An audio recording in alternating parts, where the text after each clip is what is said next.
Raider Nation, good morning and welcome to the Commitment to Excellence podcast. Raider Hotspot. I'm sorry. Commitment to see Black. Look, let me tell y'all a story real quick. I said no intro. I thought we at least gonna have a little music or whatever and all that.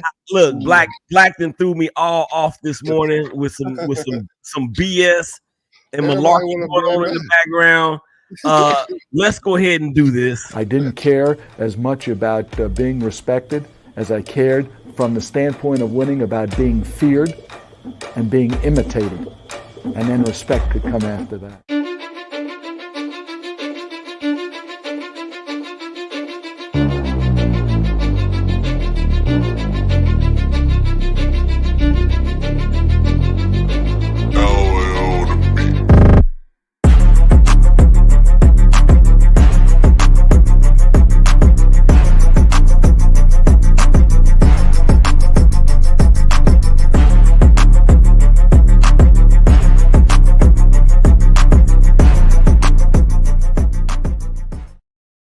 All right, so now that Black has been formally introduced to the world, welcome in once again to the Commitment to Excellence podcast, Raider Hotspot.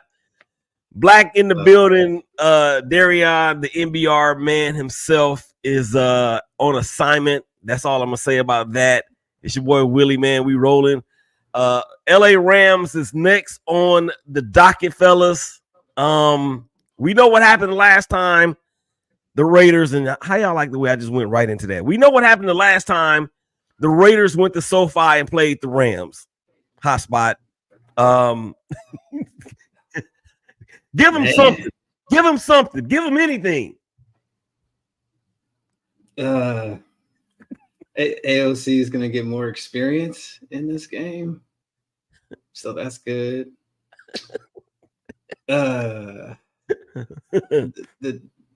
The defense is okay. That's all I got right now. I just got done watching that the All 22, the previous game with my boy Black, and going through that a couple times. And yeah, we got some concerns. That's all. Well, wait a minute. You said y'all just got done watching the All 22? No, I mean, we went through it, and I've been re-reviewing some of it, and yeah, it's a lot to see there. Yeah. The opposite. We'll talk about it. The opposite of nothing to see here. Keep it moving. Nothing to see here. That was a lot to see, but why you acting like that? Like we left you out or something? That's how I feel right now. Oh no, I apologize. Okay. Next time. No, matter of fact, He said something at the end of our last show, and you had to dip out, and we did it after that. Oh, y'all did? Yeah. True. Oh, yeah. Okay. That's how that happened. But you more than welcome next time for sure. Because the more the merrier. Actually, we invited. Yeah. Absolutely. All right. Well, let's go to the All 22 All 22 Black. What did y'all see? Let me see. I don't know if I even took no. What I did see is this. This guy right here was talking about one bad throw or whatever and stuff like that. Like, we see the deficiencies in AOC, like, and there's no knock to him. It's just that he needs to mature some more. Like, he got the ball out fast. He didn't give the routes chance to develop. I guess maybe he'll have a little bit more confidence this week and let some of those routes develop. But he just was off. He just wasn't accurate. I don't see this guessy thing that everybody keep talking about. The O-line was up and down. But the O-line definitely gave clean pockets all game. Like, and that's not to go run and say, "Oh, the guy said that." Yeah, I'm saying every time we stopped and was looking at plays that Ayton didn't make, it wasn't because the line didn't give him clean pockets. He had clean pockets majority of the game, like for real. So that was encouraging to see, and the defense was doing what the defense don't do. So. Mm-hmm. It was just a lot left out there on Yeah. the plate. Yeah. I counted anywhere from 14 to 16 plays where AOC was not up to par on that play, and that was the reason why we didn't have more. There's some plays where he made a completion, and that's what you see. But when you look at the all 22, you realize that there was a lot more there, and he's kind of quickly going to first read, or sometimes not even reading in order. His footwork is messy. He bailed on a throw or two. There's a lot there where he just needs more time. There's a specific concept where we had a dig on the backside of the play, and there's Tucker running it. He ran it, must have ran it 4 or 5 times, and Tucker was open every single time. And we never hit. He even ran it out of different formations. I mean, he was trying to get him to get there, and he just would not get there. He's passing up Bowers wide open, a check down, missing check downs completely. Like when I say missing, usually it's you forget or you don't know the check down is there. I'm talking about like overthrowing a check down, right? And it's the footwork. It's messy, right? Which is, I don't know, man. I'm afraid that like the exposure that we've put him under has really kind of caused him to regress a little bit as far as technique, because now even when he's having a clean pocket, right, his footwork is still messy, right? Because I think he's had too many not clean pockets while he's trying to learn. So hopefully we can get that turned around. If I will have to say, like my thought process was, if we had a more competent quarterback in this game, we win the game. Like there were so many open plays that were missed and of him, but he needs more time. That's what I've been saying. Man, just say Minshew wouldn't have missed them passes. Just say that. Don't. I'll say it then. Like Minshew would have hit them passes, like for sure. Yeah, we had some plays, and Getsy is designing plays and getting people open. Right. You also notice just how good, TJ Watt is on tape. There were some plays where, I mean, just unbelievable. And then linebacker number 6, what's his name? Queen. Yeah. Queen was everywhere. Absolutely a nightmare. He wrecked a couple plays. There's a play we designed there was a screen that could have went for, I don't even know, 80 yards, but he ran past 3 of our best linemen. None of them could even block him or touch him. And then, there you go. So it is, there's some positives there because, like you said, we blocked it up where there was a lot of good, clean pockets for a passer. The design is there. There's a lot of open players and opportunities. The execution has to be better. And like I would say, like the defense didn't even play poorly, really. Defense is pretty okay, man, in this game. But there was just so many opportunities that we didn't take advantage of. And then, at some point, what the refs do matter too. So yeah, that's what it looked like on tape to me. That's a lot. That is a lot. That's a lot to see. And I wish I could have, because I agree with you, Black, that more eyes are the more eyes you have on the study of the tape like that, then the better conversation that whoever's doing it can have. And you really answered my question, because I was going to ask Black, is this a game in which if Gardner Minshew would have played, do you think we would have won? Yeah. Just to be honest, because what happened was Aiden, he hit the check down instantly, like, because in his mind, he don't want to turn the ball over. And as a quarterback, if you're thinking don't turn the ball over, what happens? You turn the ball over. Mm-hmm. So he was check down. Minshew, he would have been in there. He'd have hit them routes. We could have won that game. We could have won this game. Yeah, it's just all. The thing with AOC is this: you can tell that his mind is going so fast that his feet is trying to catch up, and he just needs to slow down. Mm-hmm. Mm-hmm. Yeah, And that's what people mean when they say the game has slowed down for me. Yep. Okay. Yep. He's sped up right now. And his footwork is wild. So. Yeah. So really, okay, we'll give him a game or whatever, right? So this game is really, it shouldn't be a whole bunch of that. This game out of him, like for real. He had a whole saw the game same to tape. lose, and this is a game. This is a winnable game, even with AOC. Right. Yeah, he saw the tape too. Everybody watched the tape. There was a play that I think kind of encapsulates the difference between the two of them is he gets flushed right on a play, and he's rolling, and he's being chased by a defensive tackle, not the fastest guy in the world, but the chase is fast enough that he's not able to turn his hips and throw to a wide open DJ Turner. He sees him. DJ Turner is copying his hands. DJ Turner broke off the route, came back, was wide open.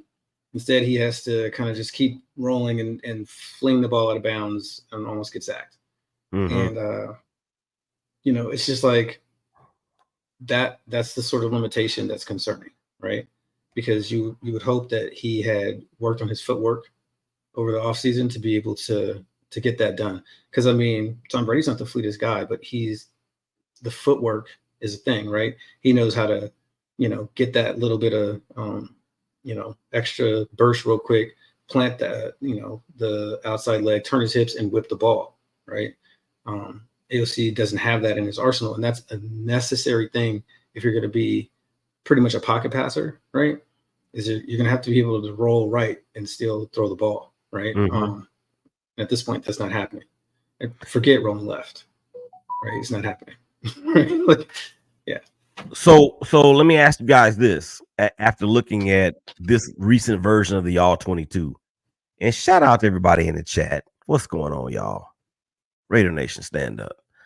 Let me ask y'all this about this latest All 22.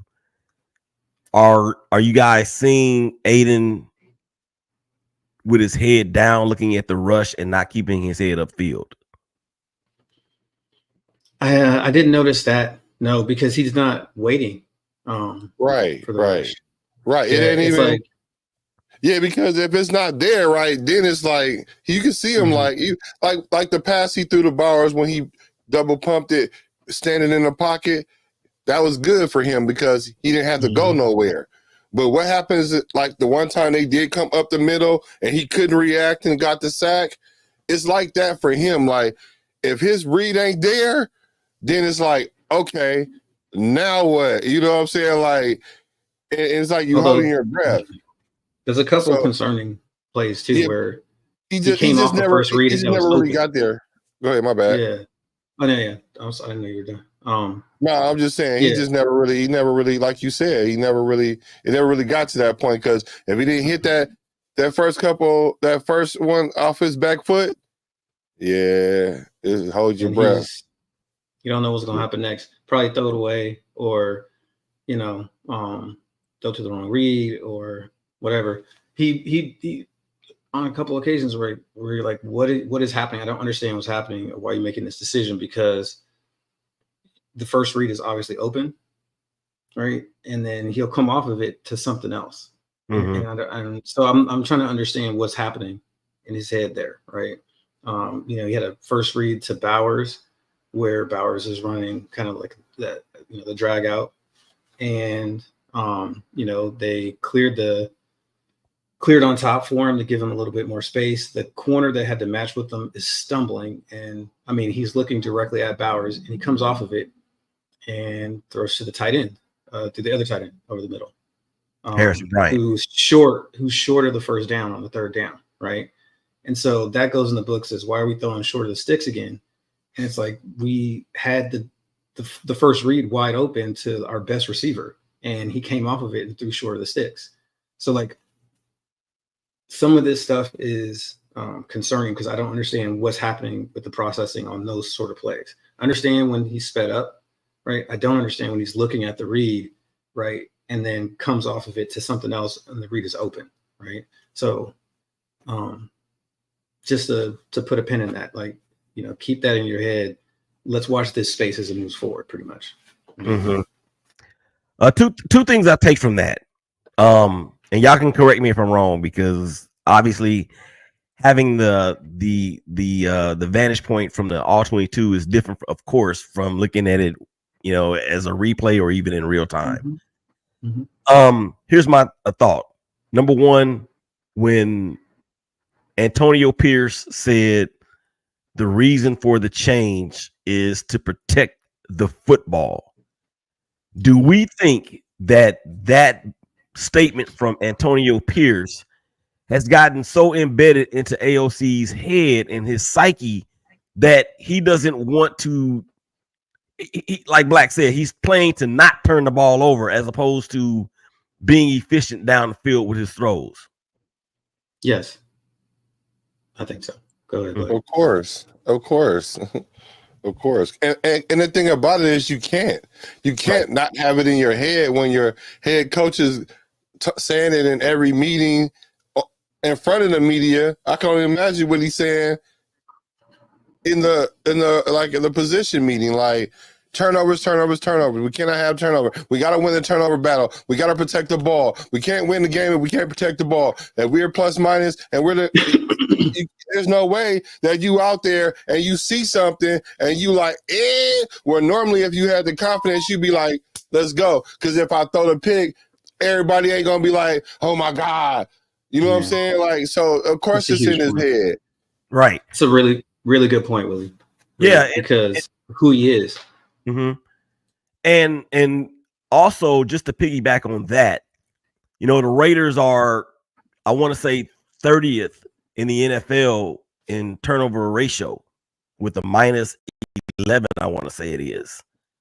So again, we're at the bottom of the pack in a key statistic in that area. Now, the other thing that I was going to point to was this, is because on the Nothing But Raiders podcast that you can hear and watch us on every Tuesday at 7:00 p.m. Central Time, 8:00 Eastern Time, 5:00 Pacific Time.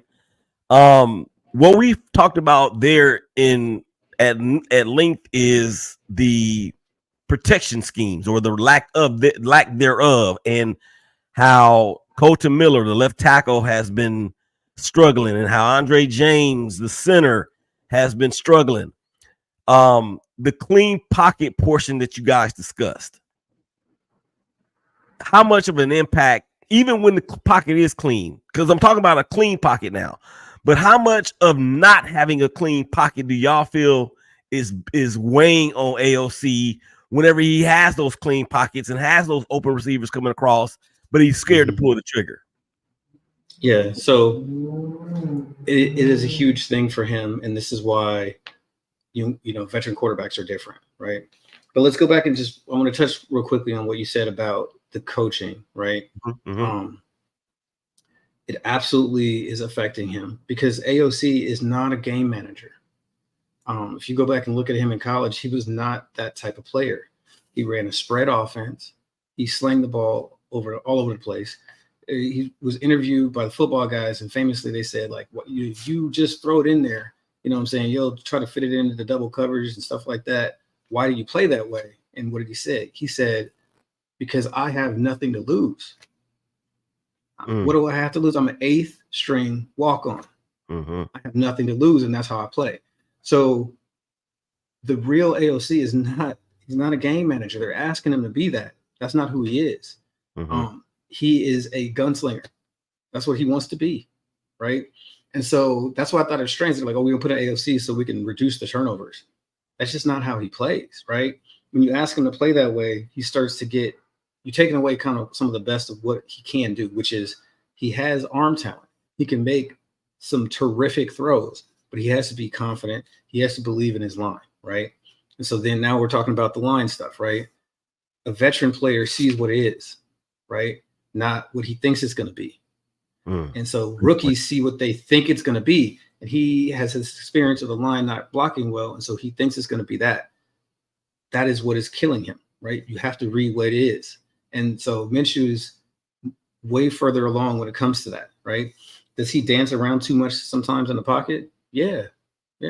But 80-20, man, you don't get 100% of what you want. If you want a guy who's going to be able to hang in there, get to the next read, and really, take advantage of what you draw up, avoid some sacks. Sometimes when he's avoiding those sacks, he's going to run into sacks. Lamar does it. We talk about Lamar Jackson, right? So I think that's kind of where I think there's confusion here about who is who, you know what I mean? And who's better at what, right? So yeah, I think there's a huge point. What is the coach asking for? And then what is AOC perceiving because of his youth, right? And kind of how fast things are going for him still. Right? He hasn't played even a full season yet.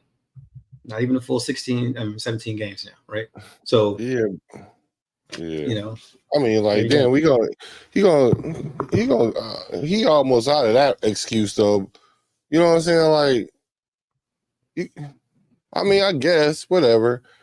But he played 9 games. He started already in the NFL. He started more games than a lot of these backups have in the NFL. So he got some starts under his belt. He got a training camp. He got 2 training camps, and he got another start. So I mean, like, I ain't gonna keep making excuses for him. Like, but I agree with what you're saying. That's what I see out of him too. He is kind of moving like that. Minshew, yeah, he move around the pocket, but he not tackle to tackle with it. He just move around because he's 6'1". Right. You can't see the lanes standing there like AOC can. But AOC, soon something happened, he can't get out of there. Like, he got like a 40% chance of getting up out of there. So, and let me do this because this is a little bit of a switch from what we normally do. I'm acting like a reporter, and I'm acting like you guys are the experts, okay? And I kind of want to keep that thing going because what I feel like I'm trying to do is bring questions to you guys that have seen this film and try to relate it to people that's in the chat or people that's watching that may say, well, why isn't this happening? Why isn't that happening? Why is he doing this? So if y'all don't mind, I want to kind of keep this flow and the structure going. So when it comes to AOC and what you said, Hotspot, about him being a gunslinger, and not having anything to lose, is Getsy's system okay? Let me back up. If that is who he is as a quarterback and as the type of quarterback that he is, how come his position coach and his offensive coordinator haven't been able to recognize that and be able to structure more plays that will fit his skill set? Head coach ain't having that.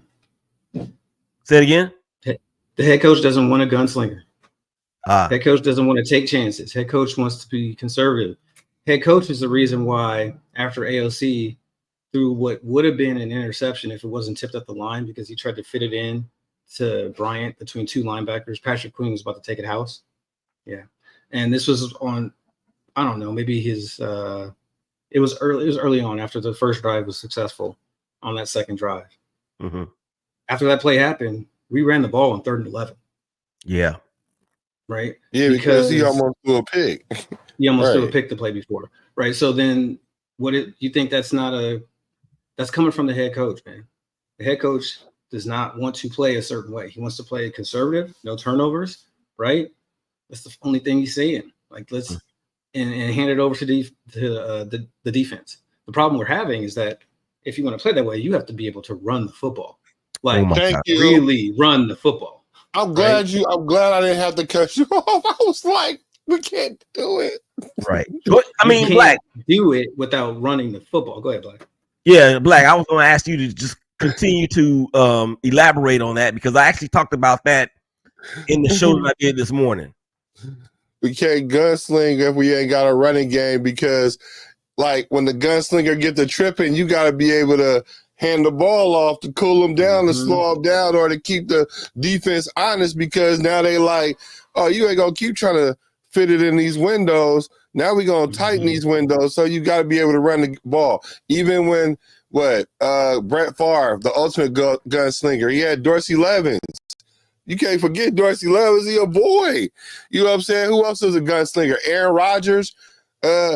He's somewhat successful. They have somewhat of a running game. Like, you got to be able to run the game. We can't run the ball at all. So the thing is, if AOC go out there, I promise you, he throw 2 picks, it's gonna go downhill from there. Like, yeah, and this is something that as I said, I discussed earlier. Our offense, we don't have the weapons, dude. I mean, it's a bad combination when you don't have the weapons to make big plays, and you can't run the football. So if you can't run the football and you don't have big playability, what we thought at the beginning of the year was going to be the strongest part of our team, which is our defense is not going to hold up. And we've seen the defense collapse, for lack of a better term, there in the second half, because they're on the field too much. Yeah, well, people should have been talking about they was top 5 defense. Like, you can't be a top 5 defense like without being that defense for consecutive years. You know what I'm saying? You can't just pop up, have a good defensive year, and then next year think you're gonna have a top 5 defense again or whatever, just because you was top 5 in the last 9 games of the season. Now, it was good enough to find us a defensive coordinator, because Lord knows when the last time we had one of those that actually translated on the field. You know what I'm saying? So I don't know. Like, we are who we are. What I realized though this morning though, we're just a young team. We're just young all the way around. Now that Devante's gone, he's like the rest of, like, we was the 3rd youngest team when he was on it. So we're a young team. We got a young coaching staff in the sense of our head coach. Like, we have our expectation bubble needs to be bust, because really our window kind of closing, but yeah, we on the stoop right now on the windowsill. So we just need to just realize who we are and then kind of build from there and throw all these expectations out the window, because we're young. And Ed says, I like what AP is trying to do, bringing guys in that want to be Raiders. I mean, what is a Raider at this point? Because the Raiders used to be known for physicality on defense and speed on offense. Now AP does. Go ahead. We're getting there, I think. So one of the things that I did see positive on the tape is that Bowers and Trey Tucker on the same side of the field really screws up defensive schemes. Those dudes, somebody is open basically every time because of the speed at those positions, right? You got the tight end and you got the just absolute, flyer at wide receiver. And so that combination is actually really effective. Harrison Bryant is a really good tight end. Shout out to Mayer. I hope he gets himself together. But in his place, Bryant has really stepped up as a player who can make plays. So, it would obviously, we thought we were going to start the year with one of the best wide receivers in the history of the game as our number one. But if we can get Jacoby back, then I don't think that we have a deficiency of weapons, especially because Dudes was open in this game for big chunks. We just did not hit them. So there's that. Yeah. So I think we're closer, man, than it seems, but further than it seems at the same time, right? We have more talent than I think we're giving ourselves credit for. That's young, but they're young. Our coaching staff is young. We're gonna have to be patient with a lot of mistakes, with a lot of missed opportunities, because that's what happens when you have a young team. And I think that leads into probably what you want to talk about next. Go ahead. Well, I wanted to give Black an opportunity to rebut or comment on what you just said.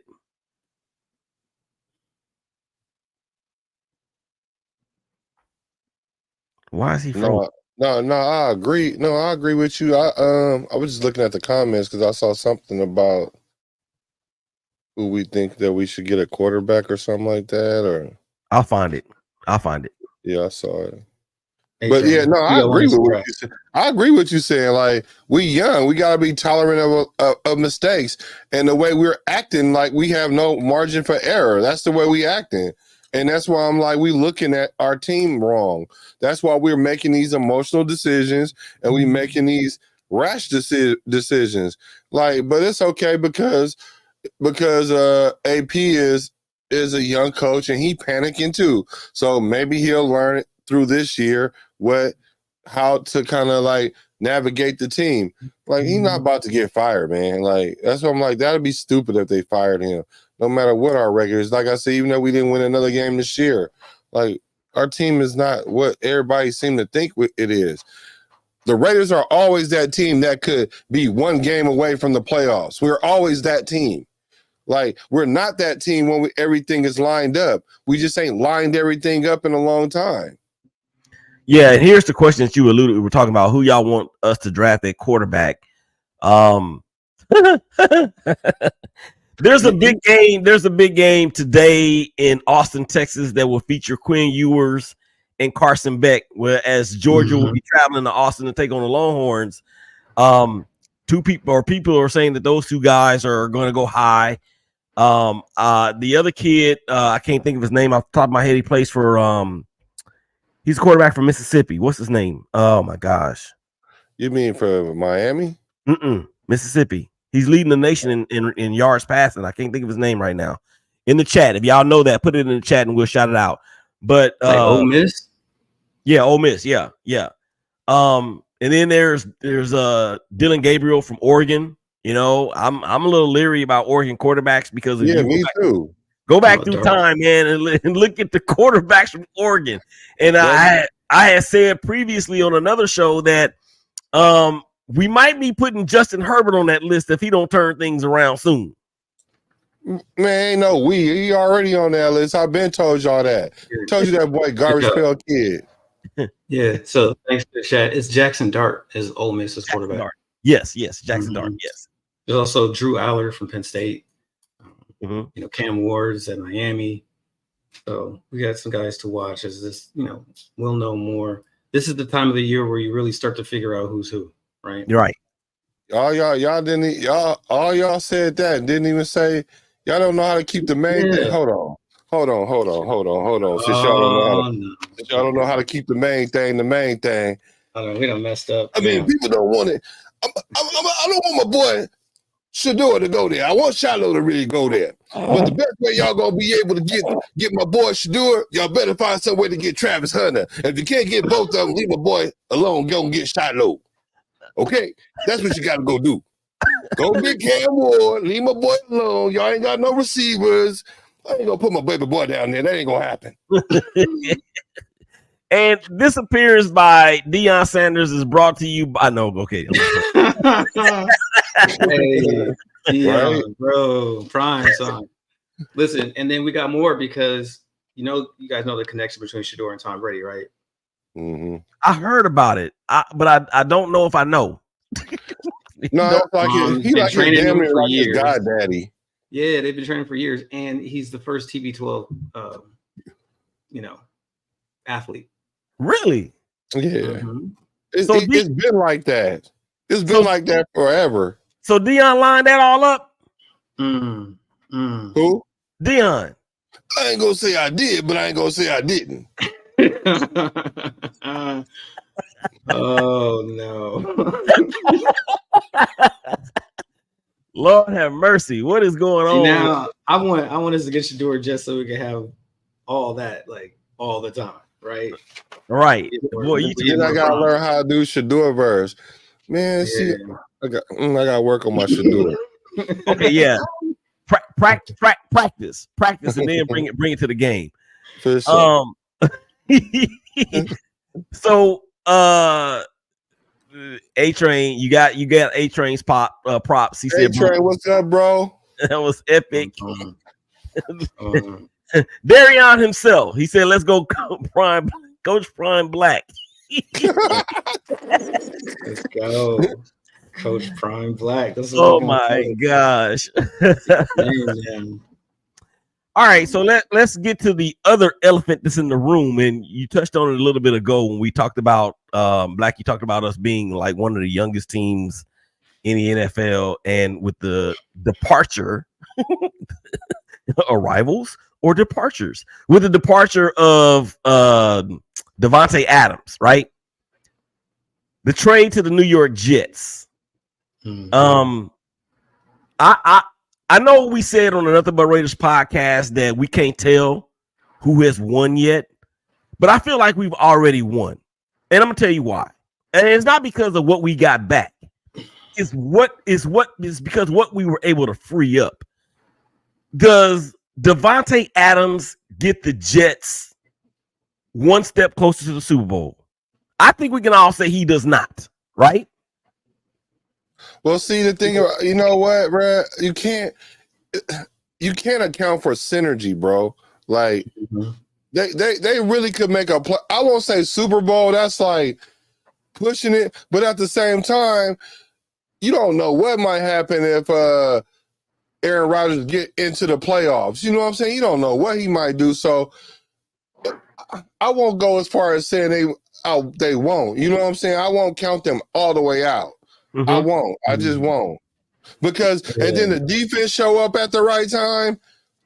Bro. Okay. You just never know. Go ahead, Hot Spy. Yeah, I mean they still have a defense. You know, I watched the Monday night game between them and the Bills, and Aaron Rodgers not having a receiver that he can rely on, he's very frustrated. It is the problem with the offense. So, like, him getting DA, it may just completely unlock the offense because they have other guys. Like Garrett Wilson is good, but he just doesn't understand what he should do, right? DA is going to do what he's supposed to do in those moments because he knows Aaron like that, right? And so that connection is going to be huge for a quarterback. He's going to feel more comfortable, right? Once he feels comfortable, then now you're talking about a comfortable Aaron Rodgers, right? And they have defensive players, bro. And I can tell you, it's a really good story that the league probably likes. Mm-hmm. You see what I'm saying? I get that, but the Jets have so we just talked about being able to run the football, right?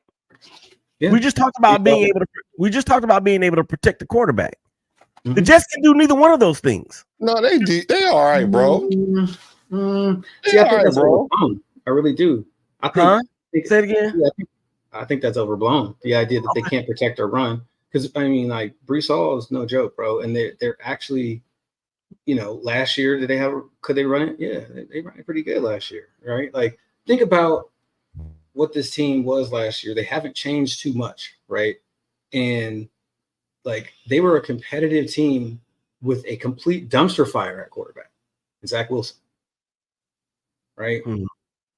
I think if you turn the offense on, a lot changes, right? The defense is not out there as much. With the threat of Aaron Rodgers, running lanes when he's successful are easier to find, right? So I think we got to be careful because, I think it's entirely possible that this changes the complexion of the Jets season. When you add an all-time great player on offense, it matters, especially when that player already has synergy with your quarterback, right? Right. And so, I'll give you credit because you really can't account for synergy, and that's the intangible stuff that these so-called experts talk about. And maybe that's the idea or the mindset because Aaron Rodgers is 40 and Devante Adams is 31, and it's been 4 years since they played with each other. Maybe that's it, but I still don't. I personally don't believe that Devante was their missing piece in order for them to get to the Super Bowl. That's just me personally. So that's No, it might not. Like the player himself, like the running back, they don't need him to run the ball 20-some times a game. All they need is somebody to come in there and set that offense on fire. So then that way they can create swag or moxie or whatever you want to call it. And then when they start walking around with Aaron Rodgers swag, then it's going to be an issue because they already had that. And they was last year when they was lightweight good and they was trying to find a quarterback, so to speak. So they don't have none of that right now, but all it takes is like 2 or 3 wins. All it takes is for them to go in and blow out a team real quick. And him and Aaron Rodgers is laughing all at the press conference because the way your boy been looking, he been looking 45. The way he been looking. Now, with DA there, he might go dye his beard. Right. Right. And did y'all see Devante come in the background when Aaron Rodgers was on with McAfee? Yeah. That already at the house. Was it a bromance? It was like they both needed a cigarette. Yeah, for real. I'm like, damn, bro. Y'all really like each other. He said both of them. For real. But no, the reason why I was saying that is because, I mean, for the long run, and there's a lot of ifs that play into this. Of course, if this happens, if that happens, if Telesco does this, if we do that. What I love the most is that we have $108 million projected for the salary cap. That is a large number, man. That is a very large number. And we don't know how, or, we know that Telesco drafts well, but the development and the free agent part of it is a different question. And I'm thinking that maybe with the other OGs that are there, they'll find the balance in order to be able to draft well and secure quality free agents that can plug some holes.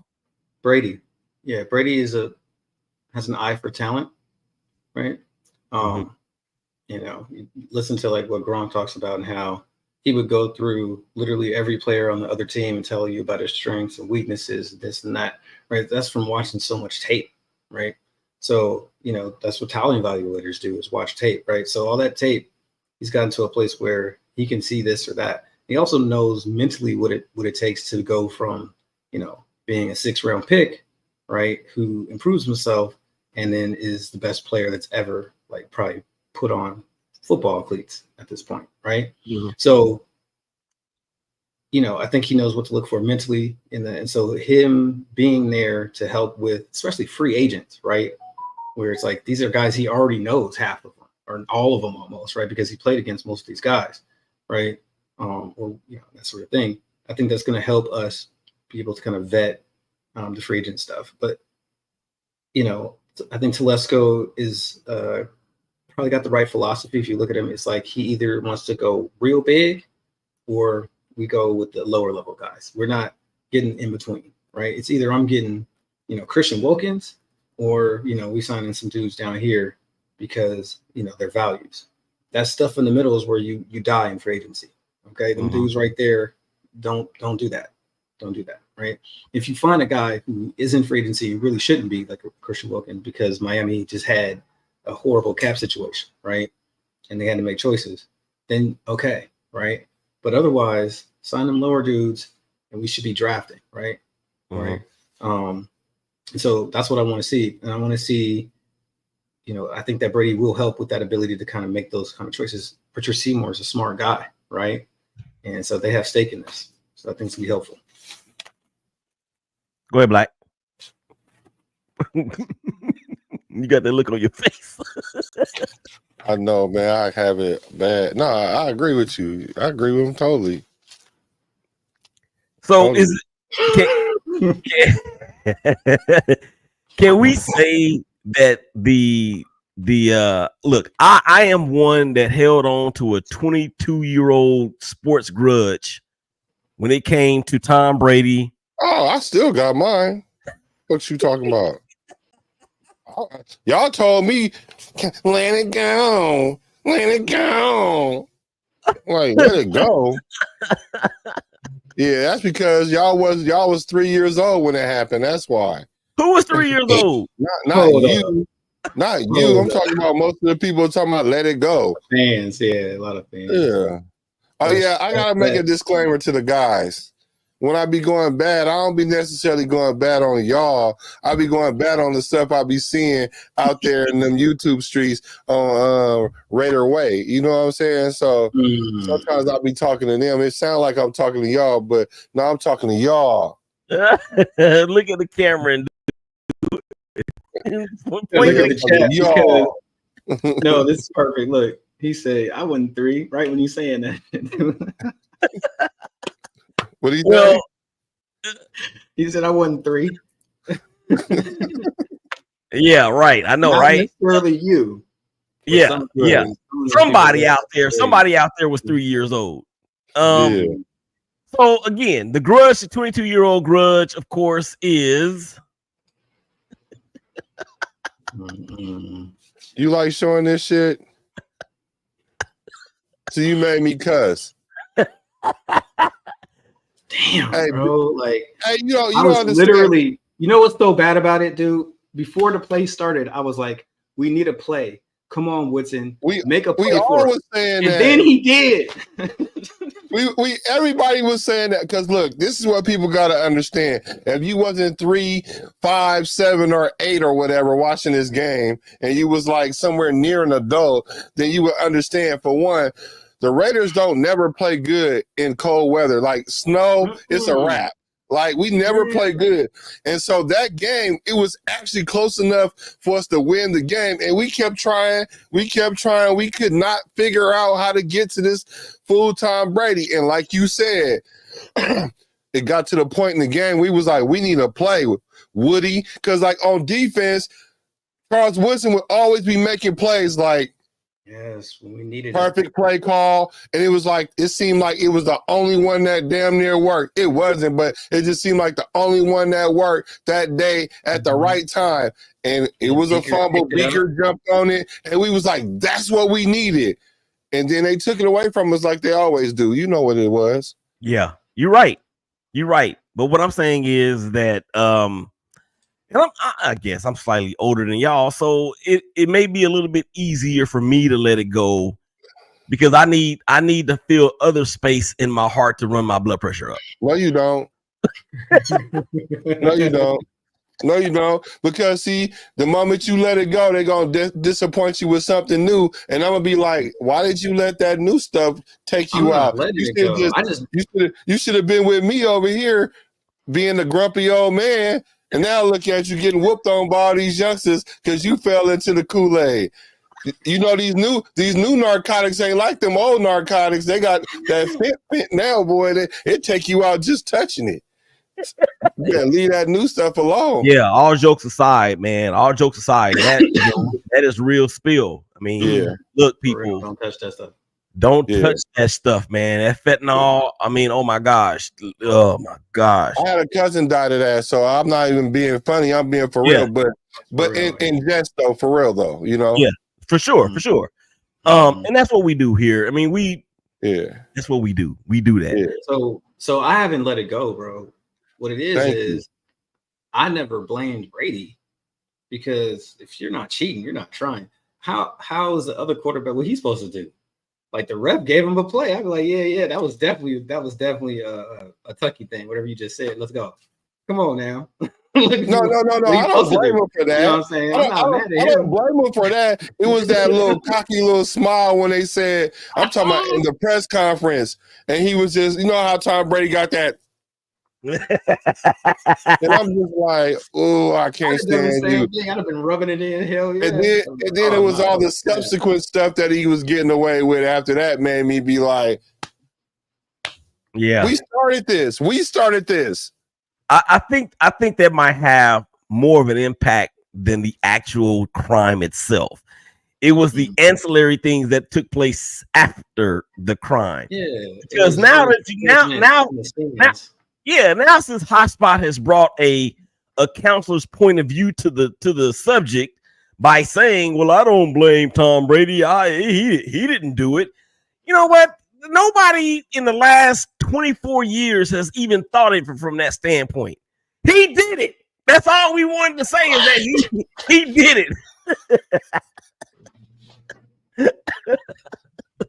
But I get where you're coming from, though. But I think Tom Brady, well, I shouldn't say I think. I know he's going to bring instant credibility, and maybe somebody that can crack Mark Davis's skull with that mole from the Three Stooges haircut that he has, and can, I don't know, Doc, just be like, yo, I don't know about that one right there, but they do call him Terrific Tom for a reason, though.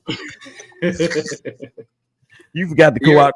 You forgot to go out and come back in. We see you, man. Like Cat Williams said, don't you know I can see you?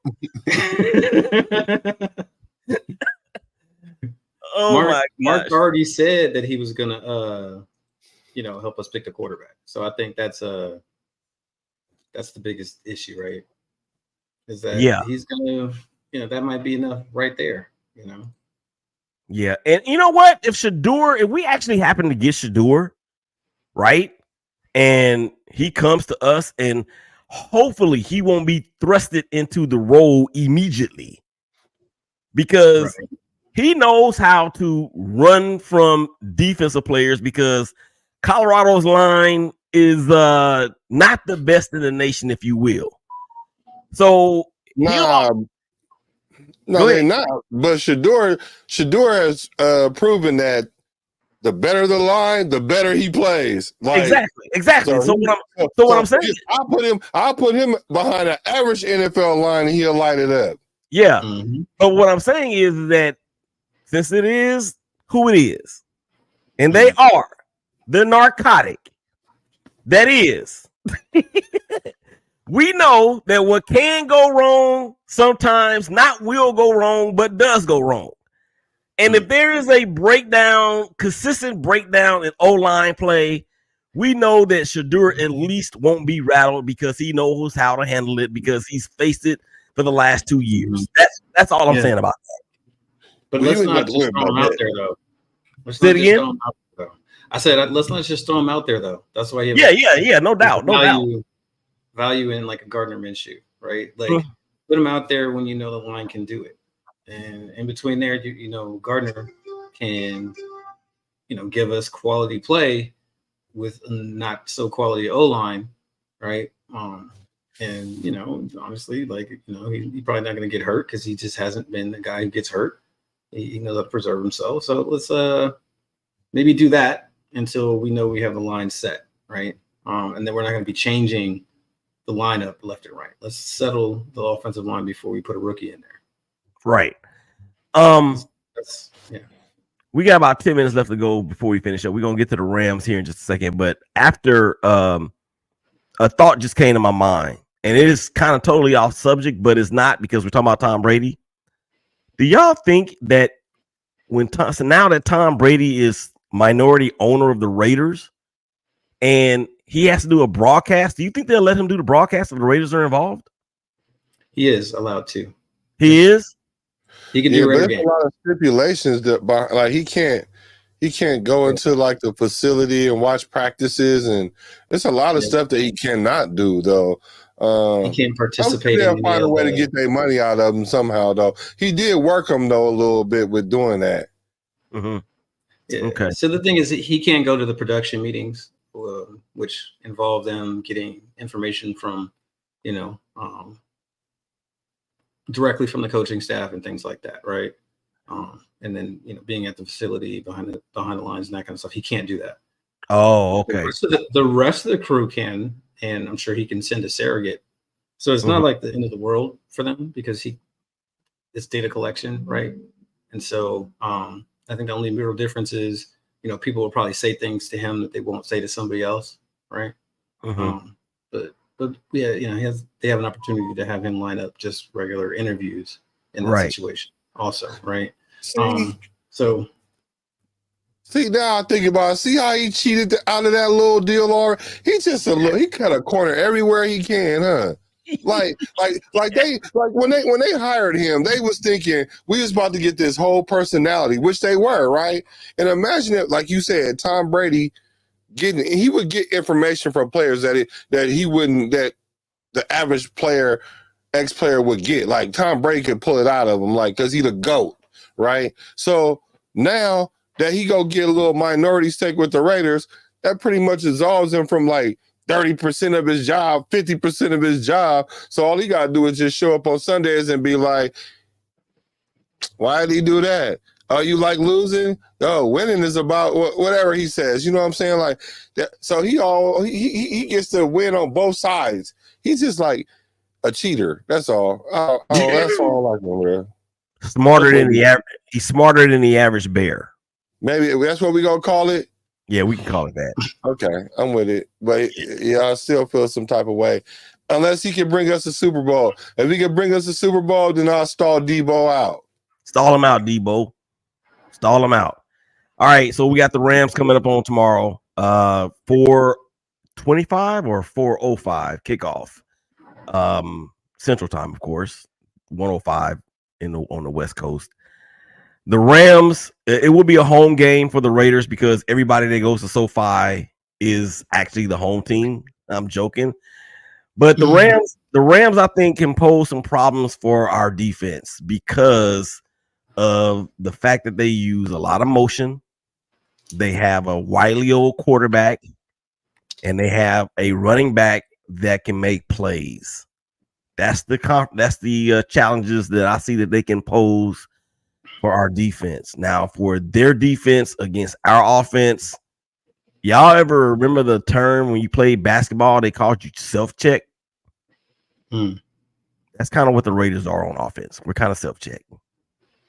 And anything that they do to really put a spotlight on our deficiencies would be just that. Now, I don't know what the Rams are like on defense. I haven't really paid that much attention to them. Hotspot, you have any insight on that? I did. So I looked at these games and kind of did an overview of what I thought the records would be and how we would do against them. So the Rams do kind of struggle in a way that is advantageous to us, right? Their linebacker core and the safeties are not great in coverage. They can be exposed. So this is an opportunity for Bowers to get loose, Hunter Bryant to get loose. And so I think, on offense, watching us be able to scheme people open against Pittsburgh, I think we're going to be able to do the same sort of thing against the Rams, maybe even more effectively because they don't have a Patrick Queen that can just erase a lot of mistakes, which he absolutely was unbelievable in that game. You go watch the tape, all pro stuff. I mean, whoo, that boy was playing with his ass on fire. It was beautiful, beautiful thing to watch. But I think we have an opportunity against this team to do some things. I'm sure AOC saw the tape. I'm sure coordinator saw the tape. Let's see what we do here. But I think maybe we'll see an improvement because there's just so much out there if he settles down, right, and stops trying to get rid of the ball so quickly. And it's kind of his normal nature, right, is to be that guy that is going to hold it a little bit and try to get to that next read and wants to try to take the bigger chunk. So if we get out of his way, right, and say, hey, go ahead and take those, it could be something. But then we'll see, right? This is going to be a test of the coaching, right? On defense, we got like Kyron Williams, man. Like if we got to stop him. If we stop him, I think everything else just kind of fixes itself, right? They don't have Nakua out there. He's hurt. Kupp's just coming back. I don't know how healthy he is, but it's Cooper Kupp, so it matters, right? But I think we have a secondary that can deal with one receiver like that. So really, we should win this game. We really should. We'll see what happens. Black.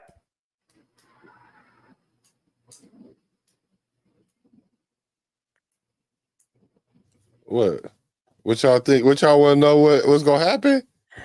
Yeah, let's go ahead and give our Nostradamus outlook. You see, last time, what did I say? 31-13. It was 32-13. Pay attention. Look, this is what it's gonna be.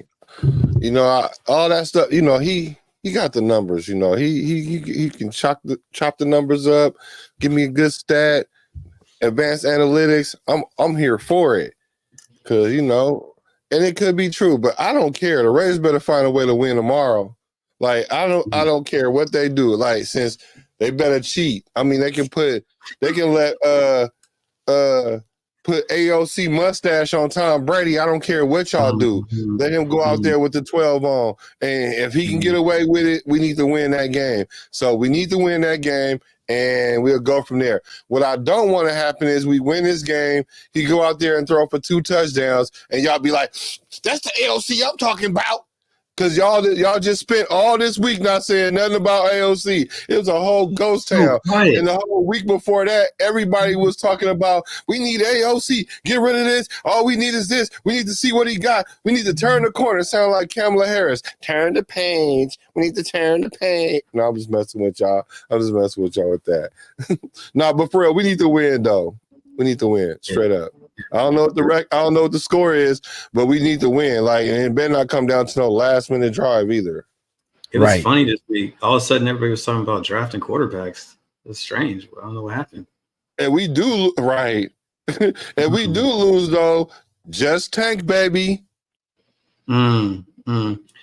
Yeah. So I actually almost don't want us to win this game because I don't think we're a team that's going to be able to contend for anything this season. Obviously, when you lose the number one player on offense through trade, when your left tackle is hurt most of the offseason, when your biggest free agent signing is done for the season, when half your linebacking core is hurt for multiple games, and when your best defensive player is like 80% at best and starting to get tired of being here, we'll talk about that.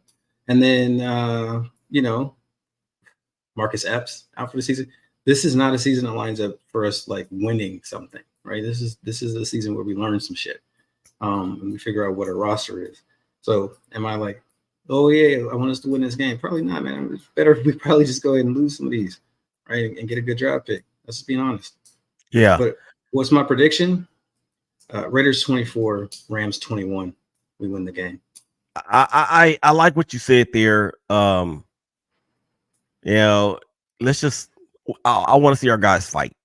I want to see our guys fight and compete and have some pride, because they're not playing for the next game. They're playing for their careers, and it's okay for us to say that, and because it's true. They're putting their resume out there every week, and they're looking to play either here or with somebody else. So, that's the deal. I like the Raiders to win, and it may be my heart, and it may be the drug that is, but I think we're gonna find a way. We haven't scored more than 24 points in a game, but once this year, maybe twice. Oh, we ain't about to do it like that. Don't jump out the window. Just look out of it. Well, I'm not going to even approach the window, because my prediction is 17-13 Raiders. That's not accurate. That's not about right. Yeah, but I don't want to overlook that comment, because you said no matter where you playing. That boy Max Crosby did kind of make a Freudian slip and was like, no matter where I'm playing comment. Then he tried to back it up like, Raider, like, nah, bro, I heard what you said. Like, that's what got everybody like, we'll trade him. Like, we shouldn't trade Max Crosby. You can't, because you know what? To start a defense, you got to start with a nice pass rusher, and you're not going to find nobody out there like him. So don't do that. We got enough money for us to mess up. Yeah. Pass rushers are hard to find. They are. And we got lucky. We got lucky because we got rid of a all-world one. So we got lucky to get Max Crosby, and we got rid of Khalil Mack. Like, I didn't think we was going to see another player that was close to his caliber at that position, like, for another 10 years. Yeah. All right, it's time to go. I got another. It's time to I got a meeting in a few minutes. Chat, what's the score going to be, guys? What's the score prediction? Put it in the chat. Yeah, hit the like button. Do all that. What Black said. Yep, hit the like button. Hit the black. You feel me in the corner. Hit the white. You feel me in the corner. Yep. All right, fellas. Yeah. Another dope show is in the books. It's time to go. I'm trying to figure out what I'm doing. I've only been doing this for a while. So I can't figure out what I'm doing, but I think I may have found it. So y'all take care of each other. Y'all hug each other. Y'all love each other. And we'll holler at y'all again real soon. Peace. We out. I didn't care as much about being respected as I cared from the standpoint of winning about being feared and being imitated. And then respect could come after that.